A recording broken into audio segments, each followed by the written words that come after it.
Well, I did not have talking about my boobs hurting with the New York Times on my bucket list. One is they're full of shit. Do you have to say ovulation to like older members of Congress? Oh my. Heather. Some of my colleagues, when they don't want to vote a certain way, I'm like, I will talk to you about my period until you vote yes. Let's go. Stop talking about my vagina? You know what to do. So I left them, and fuck you, Dean Spanos. Talk and tacos. Talking tacos. You should let me do more interviews where I get to eat delicious food. She's like, let's see how this one goes. Like, what if you have like cheese like dripping down the whole time? That'll be in your ad campaign. Yeah, right? Sara Jacobs up for re-election. Can't even eat tacos right. Oh, yeah. They make it the craziest As long shit. as I don't fork and knife it, I think we'll be okay. So we have a couple of different ones here. This is birria tacos, and this is the famous Culver City Tito's tacos. Now, I know you know Culver City's been in the news. I sure do know that, yes. Oh my gosh, of all the things to have come out of that hearing. Well, and here's the thing. It's like hard for me as a San Diegan, you know, because like one of our favorite things as San Diegans is to dunk on LA. Yeah. But then if anyone else dunks on LA, like, no, fuck you, Kat Von D, you don't get to say that. Only we get to say that. Only we get to say it's a crime-ridden hellhole. Yes. But it's also not. Like, not even close, which is why it was so funny. And then Cindy Comler grew up. Do you know her? Yes, yes. She's my representative. She's great. I love her. I love her as well. She went on CNN the next morning and was like, Tito's Tacos. So that is why we have the world famous Tito's Tacos. Okay, I'm excited to see Yes, if they here. compare to San Diego tacos. Okay, I was going to ask you, because you literally have this written in your Instagram bio. Oh, no. You're trying to take two. Only on accent. Are these coffee filters? Is that what that is? It might be. They might be. You have this written in your bio that it's very important to you that you find the best tacos in San Diego. How did you become a taco hunter? A taco connoisseur, Taco I like to connoisseur? say. Yes. Okay. Well, mostly just growing up in San Diego. Yeah. And then I moved to the East Coast for college, and people were like, here, let's go get tacos. And I'm like, okay. And then I'm like, what the fuck That's is this not garbage? taco. This is not a taco. So then every time I came home, I was like, I must get delicious tacos. Yeah. And then, like, you know, a big part of my job is campaigning.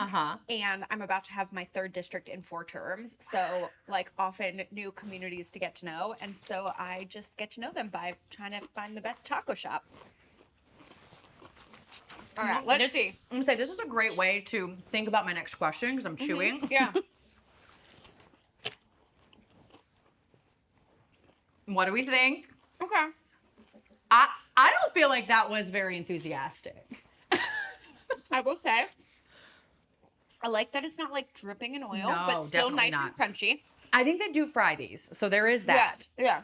You know, these are the famous crunchy tacos. I will admit, I love Tito's tacos, but I mean, they're not my favorite, but they are famous. Okay. Well, I prefer a thinner cheese. Ooh, man. Oh, I love cheese. I love cheese on my tacos. But like the even finer grated cheese. No, I'm kind of a thick Okay. All right. cheese kind of gal. Yeah. Wait, where did you say you went to college again? Columbia. Columbia. Oh, okay. Because I grew up in the South. Okay. And we have like, when we did my Southern white people tacos is what I like to call them. Like we use like this kind of like shredded cheese. I will say, anything over here, I didn't even realize I had been eating tacos all wrong and had never even like tasted a real taco until I moved to Southern California. So I feel you on that. My mom says that when she moved to Southern California, like, she thought Taco Bell was real Mexican food. I mean, I can't say that wasn't me at a time in my life. I'd become more progressive in my values and also my tacos. There you go. Remember when, like, the Republicans tried to fearmonger and say, like, a taco truck on every corner? I was like, that's not a threat. I was like, come to San Diego. It's the fucking best. Who was it who got elected? Was it Biden? If Biden gets elected, there'll be a taco truck on every corner. I was like, don't threaten me with a good time. It's awesome. All right. Now, what term are you in Congress now? You said this is I'm in my 3rd term. Your 3rd term in Congress. Okay, first of all, what keeps you coming back to Congress? Because, I mean, from an outside perspective, it's kind of a hot mess. Yeah, it's tough. Yeah. Honestly, like 2 weekends ago when it was nice and 80 degrees here in Southern California, and it was like -10 on the East Coast. Yeah. Mm-hmm. I was questioning a lot of my life choices. But the honest answer is, like, my job is to wake up every day and think about how I can make my community and the country and the world better. And, like, that's kind of awesome. It's kind of awesome. Like, I'm not going to lie. It's a tough job. And, like, 99% of the time you feel like you're hitting your head against a brick wall. Yeah. But the 1% of the time that you actually get something done, like, it's so impactful, it makes the rest of it worth it. So what exactly have you gotten done? Because I mean, and this is definitely goes back way before your, first term here. Congress is one of the most ineffective. We're in one of the most ineffective periods in Congress's history right now. So what exactly are you proud of that you've gotten accomplished? Yeah, my first term was actually when we had the majority in the House and the Senate and Biden was president. So we were able to pass the American Rescue Plan and cut childhood poverty in this country in half. Like, we were able to pass the Inflation Reduction Act, the biggest investment in climate change ever that the U.S. has made, like the bipartisan Safer Communities Act, like real gun violence prevention legislation. And, like, did it all get implemented exactly how I wanted it to? No. Is some of it, much of it, getting, like, reversed by the Trump administration? Yes. But, like, it did show me that, like, you can do big things. And since then, I've been in the minority, but we've actually still found a lot of ways to get things done on, like, the things that are one level down from the super political. So, like, I am very close to getting TRICARE, which is the military insurance program, to cover IVF and all fertility treatments. And, like, I think we're going to get it done, if not this year, next year. So when you say so close, what does that mean? Because I was going to ask you about all of this kind of stuff. I'm fascinated that you're fascinated by this. Because to be real, we are young millennial women. I'm just going to keep saying I'm young for, like, my whole life. Oh, but come to Congress. You'll feel very young. Exactly. This was not fertility issues. Was just not on anyone's top of mind for obvious reasons. Like, Congress is old. Yes. So the fact that you are, like, spearheading this is amazing to me. But talk about that. Talk about, what do you mean by getting close? Have you convinced Mitch McConnell and those older people that this is important for millions of Americans? So interestingly, we got it past the House and the Senate. Okay. And I like to say we were one Mike Johnson away from getting it done. You can say that about so many things, correct? Right? Correct. Mike Johnson, for his own personal beliefs, took it out of the National Defense Authorization Act despite it getting past the House and the Senate.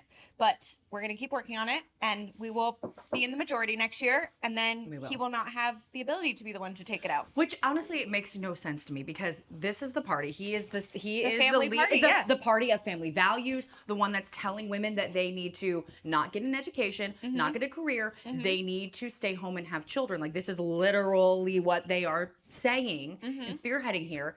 And yet you have legislation that will help American families do that. And they keep constantly saying no. And I truthfully don't understand why. Because I don't know if it's clear or not, but I don't like this administration. I know, right? Shocker. But I mean, a clock can also be right 2 times a day. And I will give them credit if credit is due. I'm finding it very difficult these days. But sure, if they had, like, led that, I would have been like, you know what? You said you were the party of family values. You said this is important to you. Yeah. And then every step of the way, though, it seems that they have blocked this kind of stuff. Why? Why do you think that is? So, I think for a few reasons. One is they're full of shit. We can end it there. Yeah. So, like, that's really the reason. Oh, you mean they said something to get elected and then actually didn't want to do it? Yes. You don't hope that of your leaders, but here we are. But, like, if I am to give them the benefit of the doubt because I have to work with them, so I have to, you don't have to. But, like, I think there is a lot of, like, honestly, on both sides of the aisle, like, people who just have no understanding of how reproductive health care works. Yeah. Like, one of my Republican colleagues tried to introduce a 6-day abortion ban. Well, like, you know and I know that you start counting from your last period, so at 6 days, you're not even pregnant yet. You haven't ovulated. No. Anyways. But, like, there is do you have to say ovulation to, like, older members of Congress? Oh, my. Heather. I spend a good amount of my time explaining things to my colleagues. So, for instance, I introduced a bill that would protect period tracking app data and like other stuff. Okay, so to get my colleagues to understand this bill, I first had to explain that, yes, we track our periods. Oh, that's a thing that we do. Oh, okay. Got it. Yes, got it. There are apps that help us track our periods, and here's why we need to protect that data. I actually, I don't want to brag, but I'm the first person in house history to talk about my own period on the House floor. So honestly, that deserves a round of applause. And I'm also laughing because it's like, yeah, sure, Nancy Pelosi has, I don't even want to say, when's the last time she had a period? Well, it's funny too because she is like I'm gonna get so canceled for that. She's very proper. She doesn't curse really, but she was so funny. So I gave this speech about period tracking apps, and then like at future press conferences and stuff, she would be like, Sarah, say the thing. Say the thing. And then she'd like pretend to be scandalized by it. Oh my God. Oh my God. But why? Why? This is the most natural thing for literally half of the world's population. Well, that's the thing. Like, I joke that, I'm like, talk about all these things. Some of my colleagues, when they don't want to vote a certain way, I'm like, I will talk to you about my period until you vote yes. Like, so, like, you want me to stop talking about my vagina? You know what to do. But like, in all seriousness, like, if we're not talking about this, we're certainly not making good policy about it. It's so true. And like, I got really frustrated. I listened to like a male Democratic, this was like before Dobbs, but like talk about like, we need to get away from the divisive issues like abortion and focus more on things that like everyone cares about, like infrastructure and healthcare. And I was like, dude, reproductive healthcare is literally my healthcare. Like, I don't know about you, but in my 20s, that's the only doctor I went to. Yeah, right? It's like, the only one I go to now. Yes. Right? I'm like, no, I'm good. I don't need that checkup. But the other thing I do need. Yeah, exactly. Exactly. So like, yeah, that is our healthcare. And the idea that we think this is like some separate thing. It drives me crazy. Well, have you been successful in getting through to these older women in Congress, but also just the men in Congress? Have you found that to be successful, frustrating? Like, I will say they're pretty receptive. And like, to Nancy Pelosi's credit, like when the Dobbs decision came down, it was my first term in Congress. She turns to me and she goes like, you need to be the face of our response. Like, you are of reproductive age. Like, tell me what you need help with. Are you the only one?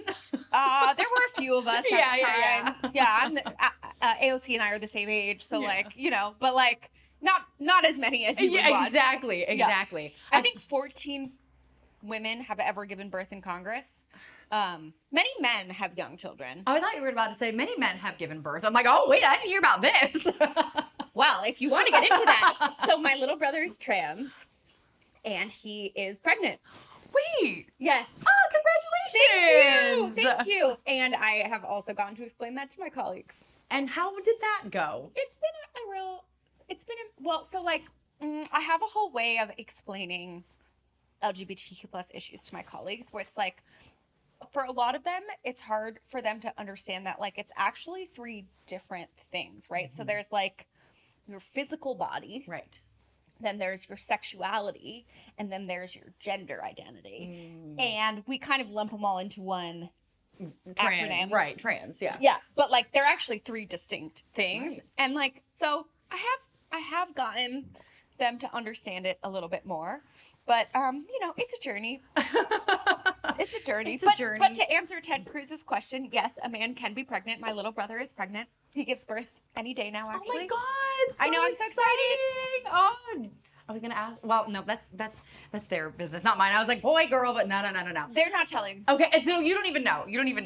I do know because I am like, you're the big sister. You're the aunt. You're gonna be the fun aunt. Yes, but they are not saying.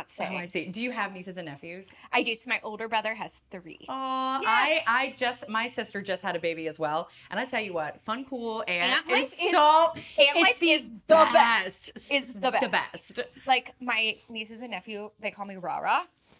Mine call me Hey. That's awesome.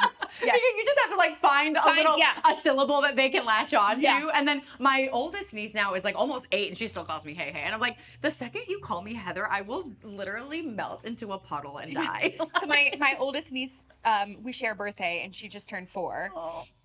And so she like knows things now. But so like my parents or someone will call me Sarah and she'll be like, Who? Sarah.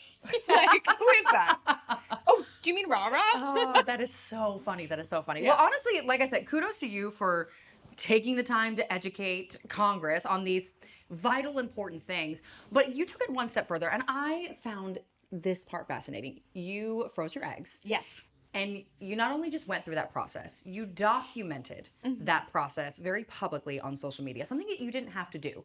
I mean, you could have just like spearheaded this, you know, this legislation and talked about it, but you went super personal, which we don't see politicians talk about literally anything personal, but then also using that to like further this legislation. What was that experience like?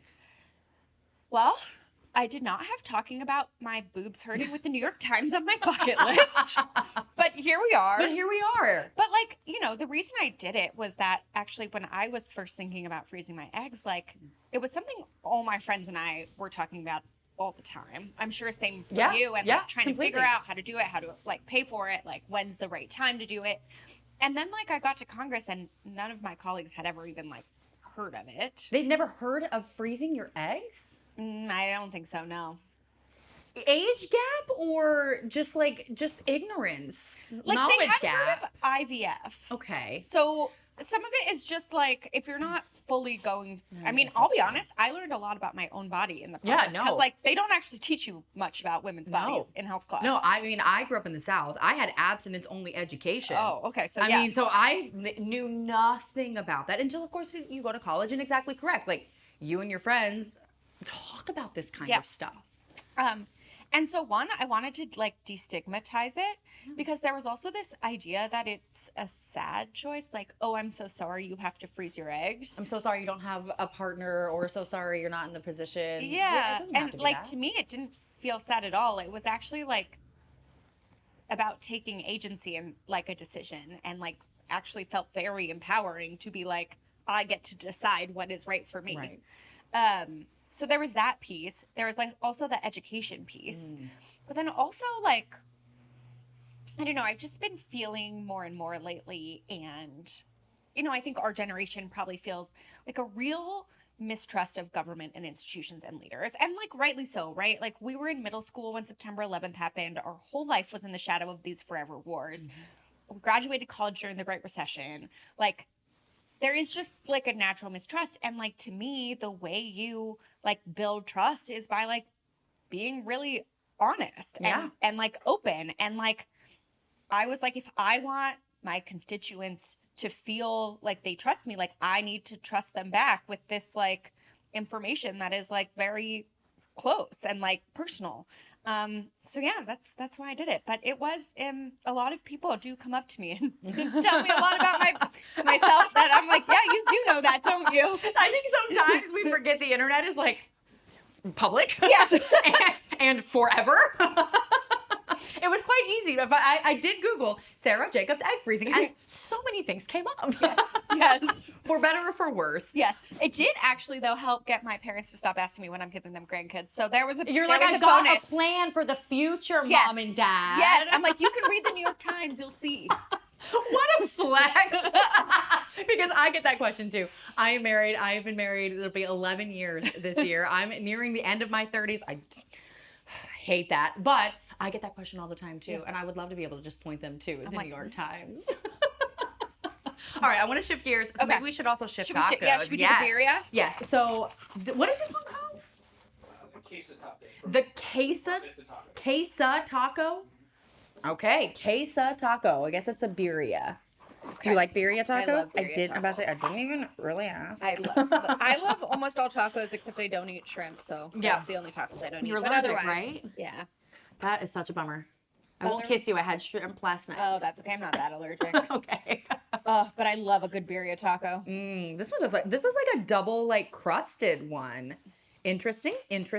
Melted cheese. Okay, so how do we feel about melted cheese? Well, I'm good with it in a birria. So in like a good birria is like the like roasted like brisket almost, and then the like cheese like oozing out. Yes. Yeah, I will say these have been sitting here just a little. You know.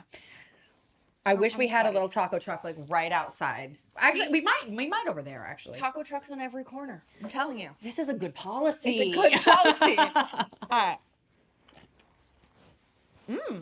Okay. It's not the best beer I've had, but Agreed. It's legit. It's pretty good. Mm-hmm. I think I might like it better than the Tito's.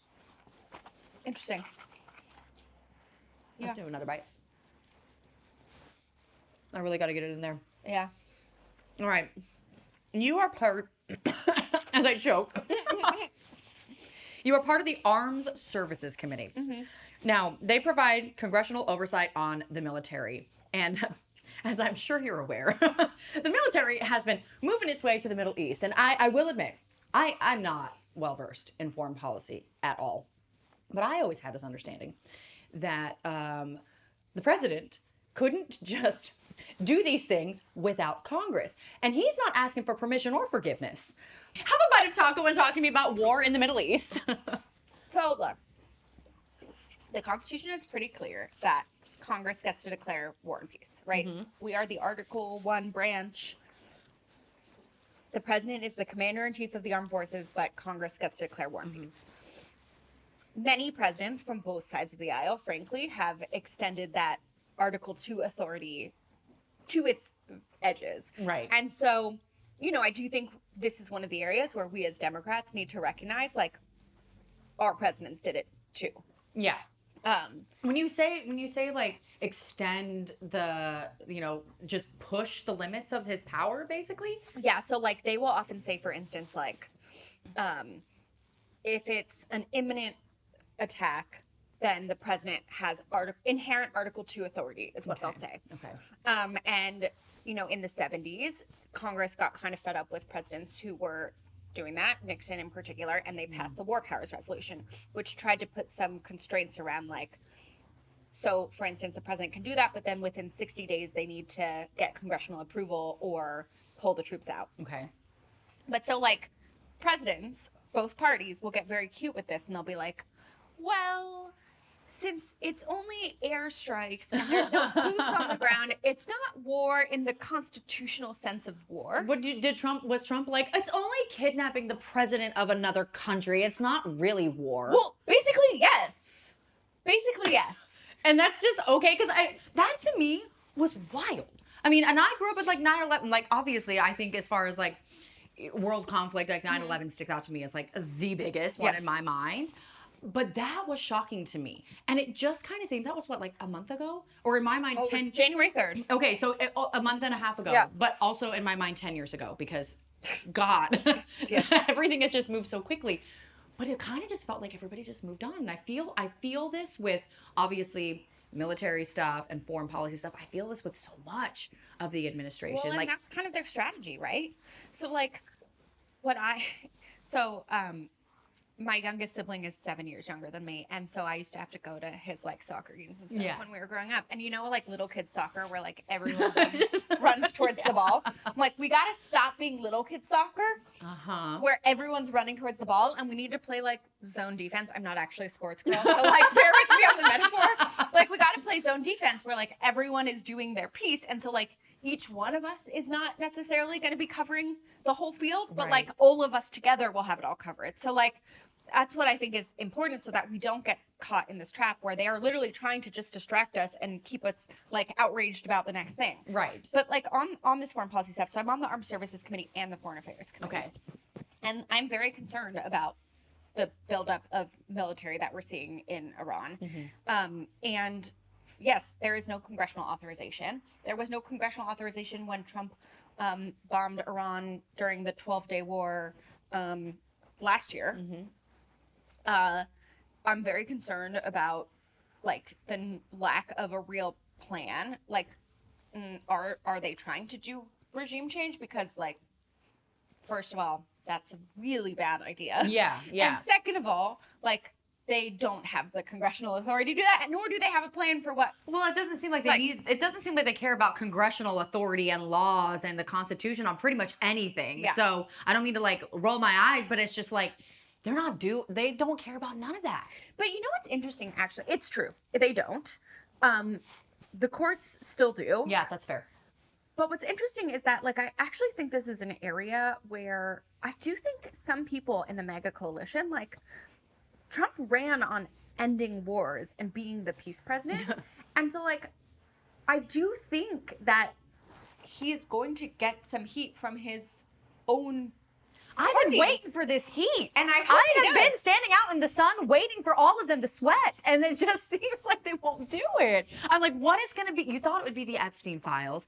And then we're seeing some of it. Some of them. But like this is, and to your point, this is the party that ran on a lot of different things.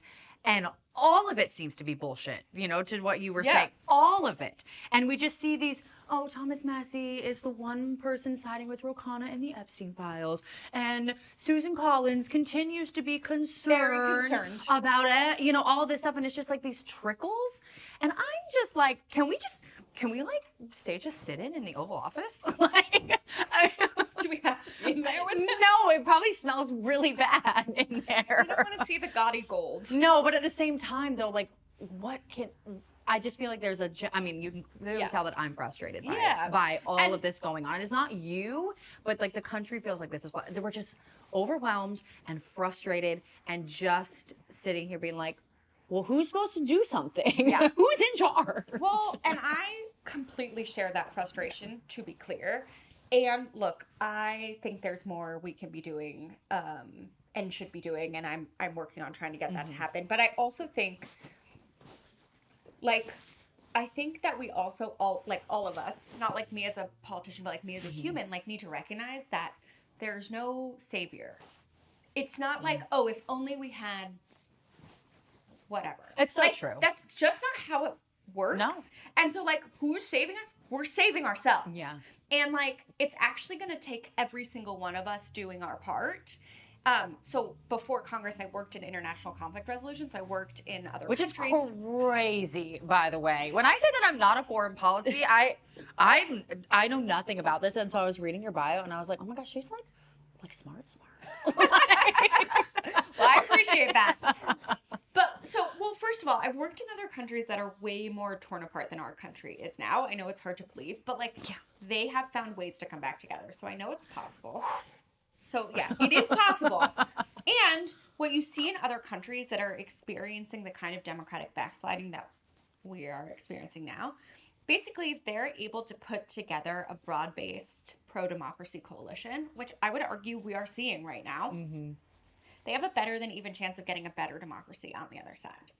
And so, like, part of what I try and do is remind people, like, it is not hopeless, and it does feel overwhelming. And listen, I think we should all go to therapy. Therapy is important.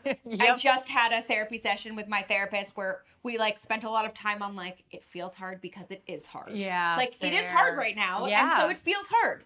And like, we all just need to like acknowledge that and do what we need to do to like protect ourselves within that.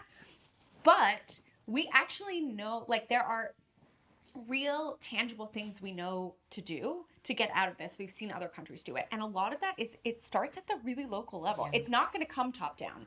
It's going to come like neighborhood by neighborhood, neighbor by neighbor. So often when I tell people who are like super frustrated about what's happening at the federal level, I'm like, I hear you. And like my constituents are like, well, everyone just tells me to call my member of Congress, but I call you and you're like voting the right way. Right? My Sydney called like her job is mine. I'm like, she knows what I feel. Yeah. But like, I'm like, look, go to a trash pickup. Yeah. Go paint a park. Go check on an elderly neighbor. Like, go to a protest. Go to a protest. Yeah. Build community, because what they want us to feel is overwhelmed and isolated. And like, we don't get a say. And that this is all inevitable, but it isn't inevitable. And the more we can force ourselves to like be in community, stay in community, build the community that frankly we lost. Yeah. That's what's going to get us out of here. So like, there's no wizard behind the curtain. There's no someone who's just going to like come with the answer. And like, do we need to do a better job and like message better? Yes. But like, that's still actually, we're in the minority. There's only so many things we can do.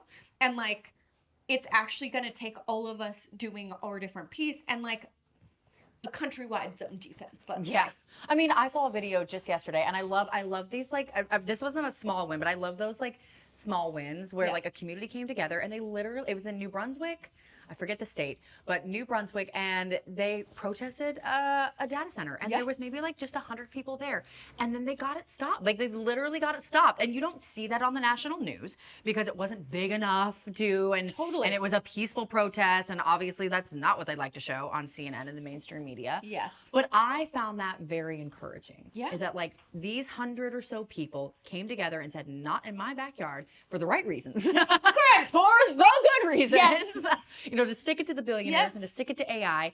And they got it done. And like little things like that can make huge changes. We do still have a lot of power. Yeah. I mean, like, for like, whatever Donald Trump says, he actually does care about public sentiment. Like, we've seen it, right? Which is why do you think that's why they stopped the Gallup poll? Maybe. But like, we saw it right in the first Trump administration when everyone made their voices heard, the family separation policy stopped. We've got them to change course on like freezing all federal funding, on even what they're doing in Minneapolis. Like, obviously bad things are still happening, but like they do realize it's a problem for them. And so like public pressure, our voices, like really does matter. We do have much more power than they want us to believe we have. And I also like what you said too about like there is not a savior that's coming through. And the second you said that, I thought of Donald Trump, because he's the one who said, I alone can fix this kind of stuff. And I honestly, I believe what you're saying, but I think it's like the most beautiful thing about like the Democrats, and everybody's like the infighting and we're so messy. And like, that is the beautiful thing, because if we all just coalesce around one person, we are a cult. And I don't like that. I'm like, oh, we're arguing about what we should do? That's cult democracy. Exactly. But there really isn't this, everybody's like, who's running in 2028? And right now, I could care less, because we are so far away from that. But it's just like one person isn't going to come in and put a Band-Aid on this situation. We will have a nominee. Yeah. And they're still going to need all of us to do the work. Yeah. And like, I think that's a really important lesson that we all need to keep. And that's part of, like, in other countries, when I say the better democracy on the other side, I think a big part of that is that when you have to push back in this broad-based way, every single individual person realizes the very important role they have to play in democracy. And that continues even when you're able to get past this moment. It's not as flashy as someone swooping in on a white horse. I know. We all want our, like, prince on a shining armor on a or white horse, whatever. At this point, I need a queen. Can we get a queen? You know what? I'm in. I do want that too. I know you remember this because you're a millennial like me, but do you remember when Lady Gaga came out in that big egg? Yes. Like, I need the presidential candidate. That I need her to come out like that. Yes, I love that. That would make some headlines, right? Oh my goodness. And then sing like a Hillary Duff song or something. Oh my God. Her comeback. I know. I'm so happy. I watch every single video. Every single one. By the way, I also saw today that side parts are back in. So like, we're back. Did you see what I did? Did you see what I did here with my side part? Yes. Millennials, we're back. We are having a moment. But I have a whole section of millennial stuff. Okay, great. But I do want to talk about, because we have to talk about billionaires. Because you come from a billionaire family. I do. Your grandfather was a billionaire. Is he one of those good billionaires that the Democrats say they need? My grandfather is actually like an amazing human being and one of my mentors, and anyways, I'm very close to my grandpa. Yeah.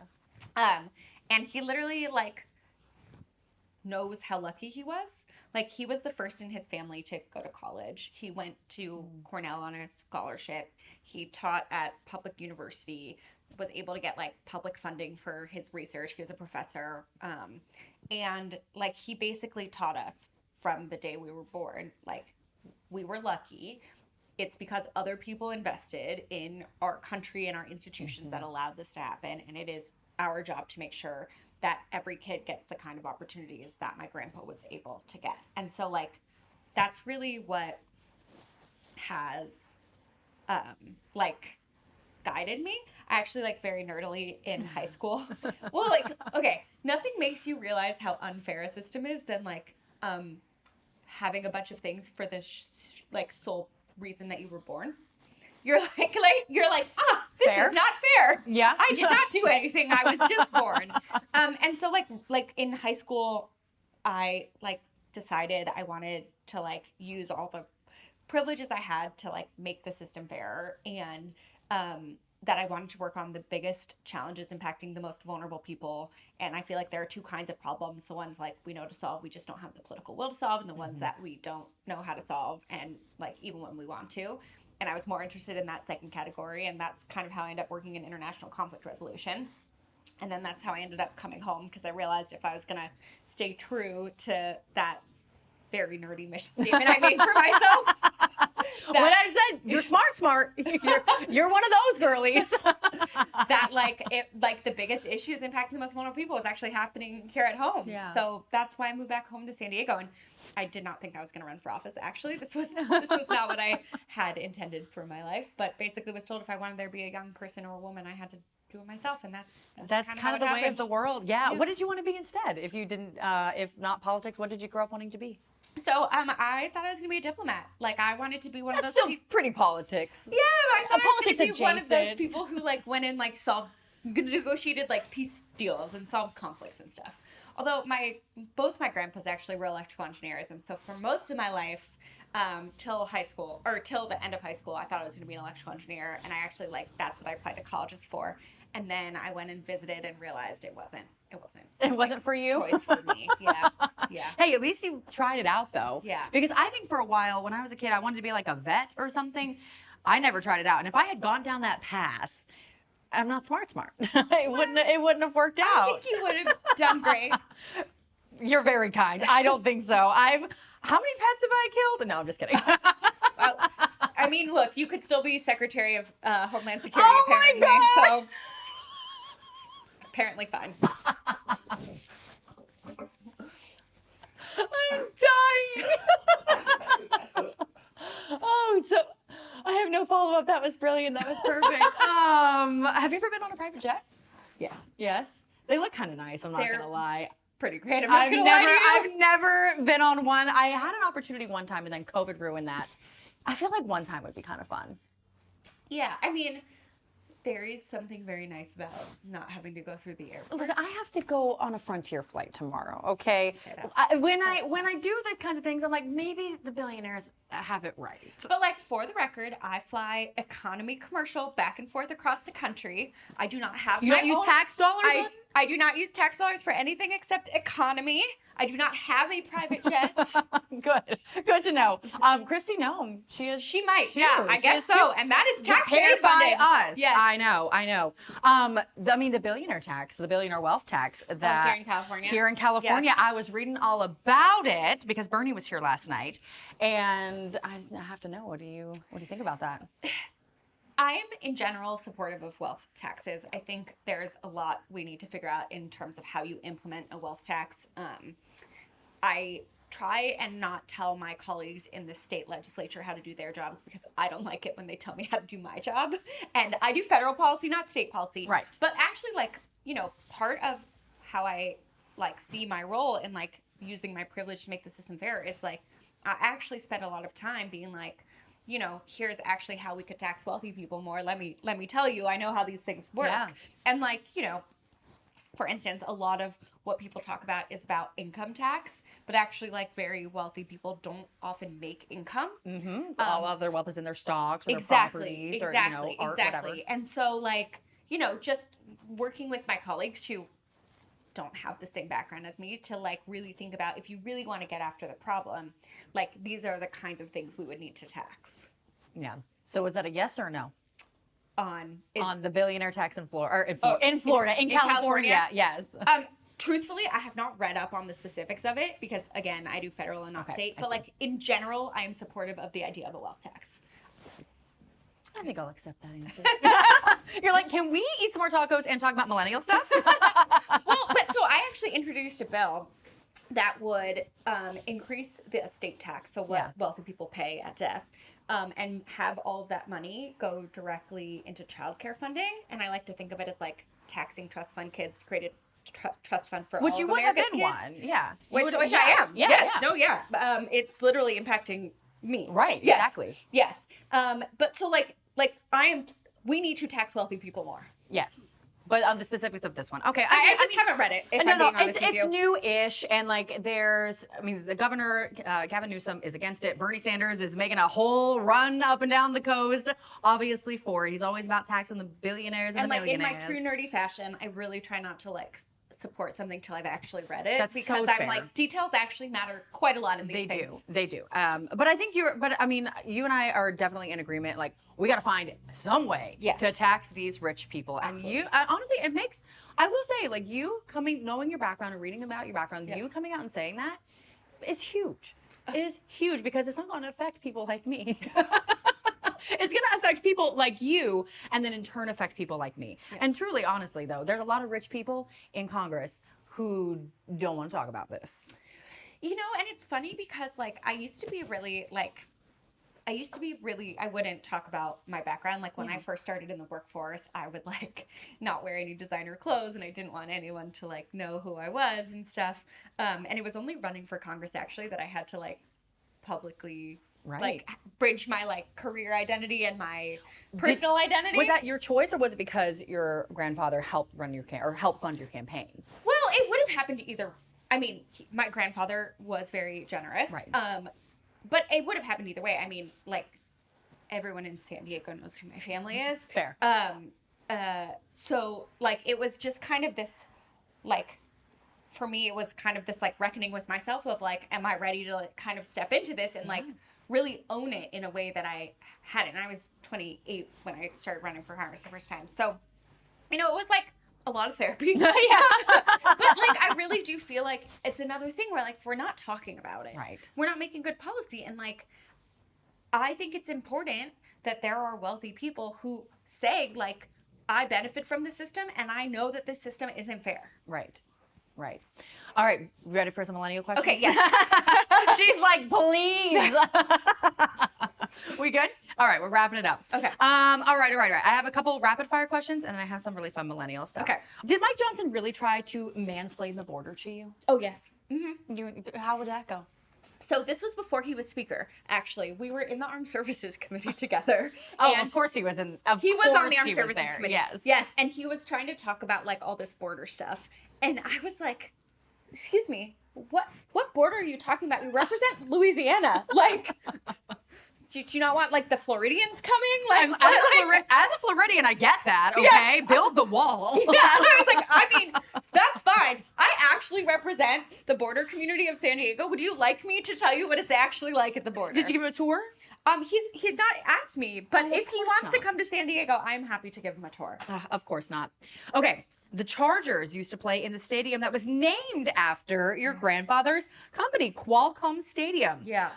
So are you a Chargers fan? Because they're here in LA now. I was a big Chargers fan. Oh no. I thought we were going to be friends. But they left me, so I left them, and fuck you, Gene Spanos.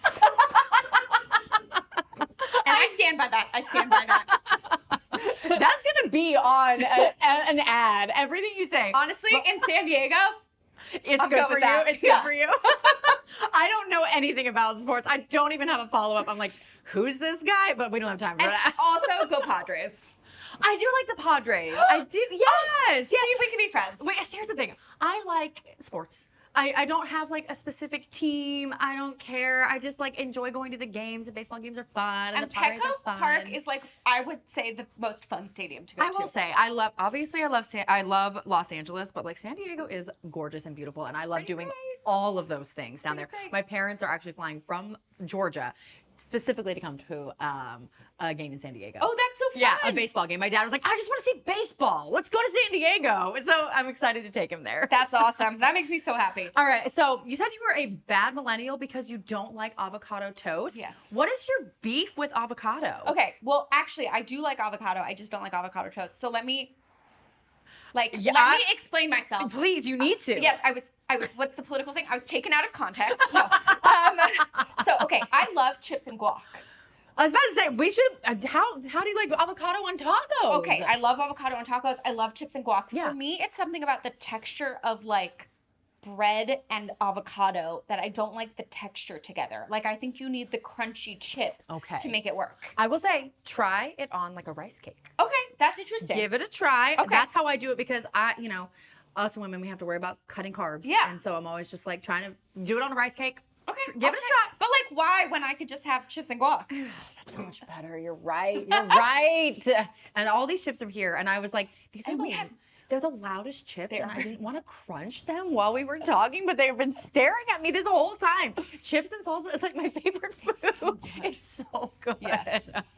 Okay. Okay, your favorite millennial movie. Your quintessential millennial Legally movie. Blonde. Oh, I should have known. I should have known. To the point where my AIM screen name was I Should Be Blonde. No. Did you ever try to go blonde? Yeah. So one time when my parents went out of town and my grandparents were watching us, I went and got the like spray on one and I like sprayed my hair blonde, but like I'm too. Interestingly, my middle sibling is blonde. So like somehow the genetics didn't work out for me. This is exactly the same for me because I tried to go blonde once, and that's how I got a very stylish bob because my hair fell out. Oh no! It was so bad, and I'm like my features are dark too, but both of my sisters have blonde hair. Yeah, I just wasn't. Genetics are unfair. They really aren't. They really are. Okay, and then you said you're Charlotte from Sex and the City. Tell me everything. Why? Okay. Why am I Charlotte? Well, I like her fashion the best. I think some of the other ones dress kind of weird. I mean, good for them, but like I could never. Oh, Carrie's fashion was when they were like, oh, she has all these designer. I'm like, I don't like it. Yeah, and also like she married someone Jewish, and like, well, actually, I'm not doing that, but my parents wanted me to. I just related to the storyline. And kind of preppy and like, I don't know. I just kind of your she's style. Who I identified with. I will say, in college, my friends called me Charlotte too, but it was because I was a prude. Oh. You're that's